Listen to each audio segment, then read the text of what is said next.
Now, this is the story everyone is talking about. The NBA punished the owner of the LA Clippers for making racist comments. We brought you the news yesterday at 4. The commissioner slapped Donald Sterling with a $2.5 million fine and banned him from everything related to the NBA, including games and practices. There's Sterling right there. Now, there is pressure for him to sell the team. 10 on your side's Anita Blanton talked to some former players about the decision. And what did they tell you, Anita? Well, Nicole and Tom, I talked to Norfolk native coach Charlie Hatcher, who got his start at Norview High School, and Wally Jones, who was a part of the world champion Philadelphia 76ers team in '67 alongside Wilt Chamberlain.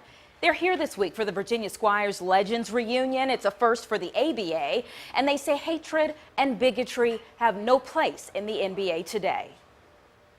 There's no room for bigotry now, because this is what we're trying to do, build on things that we've been doing and not go back. Hearing the stories of these two basketball legends, you realize we've come a long way. When I played basketball, outside of a young man named Andy Heidelberg who played football, I was told to dress in the kitchen. Wally Jones says one of his regrets in life is not taking a stand when Martin Luther King was assassinated. We were 3-1 up on the Boston Celtics.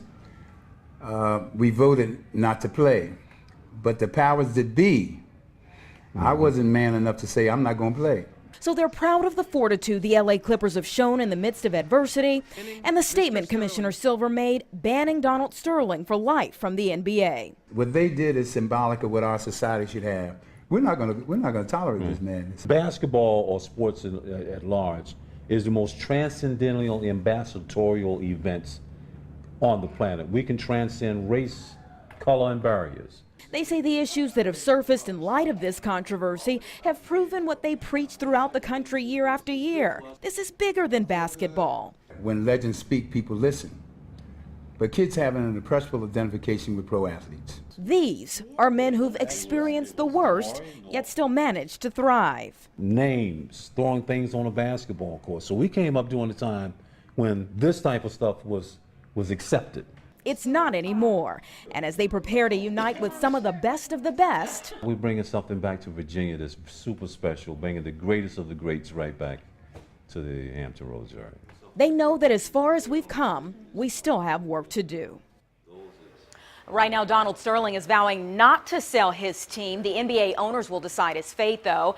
But of importance here at home, some big names are returning for the Squires reunion. Basketball Hall of Famer Julius Dr. J. Irving being one of them. The reunion tips off tomorrow with a basketball clinic at the Williams Recreation Center in Virginia Beach. Anita Blanton, 10 on your side.